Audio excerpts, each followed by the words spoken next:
તો વિજયાદશમીનું પર્વ છે અને વિજયાદશમીના પર્વ નિમિત્તે આપે જોયું કે કઈ રીતે તૈયારીઓ તડામાર ચાલી રહી છે। રાત્રિના સમયે ખાસ કરીને રાવણ દહન થતું હોય છે।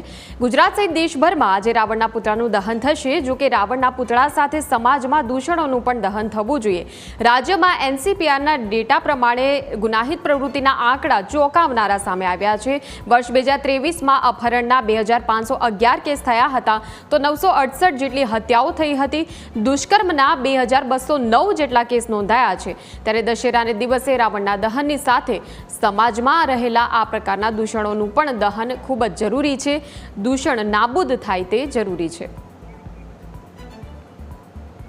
આજે સમગ્ર દેશની અંદર વિજયાદશમીની પર્વની ઉજવણી કરવામાં આવી રહી છે, જ્યાં આગળ અસત્ય ઉપર સત્યનો વિજય થયો હતો અને દેશ સહિત રાજ્યના અલગ અલગ જગ્યાઓ પર રાવણના પૂતળાનું દહન કરવામાં આવી રહ્યું છે। પરંતુ શું વાસ્તવિકતામાં રાવણ દહનની વૃત્તિનું દહન આપણે કરીએ છીએ? એનસીઆરબીના ડેટા મુજબ જોઈએ તો રાજ્યની અંદર અપહરણના જે છે તે 2511 કેસો જોવા મળે છે, જ્યારે હત્યાના જે છે તે 968 કેસ અને બલાત્કારના જે છે તે 2209 કેસો જોવા મળી રહ્યા છે।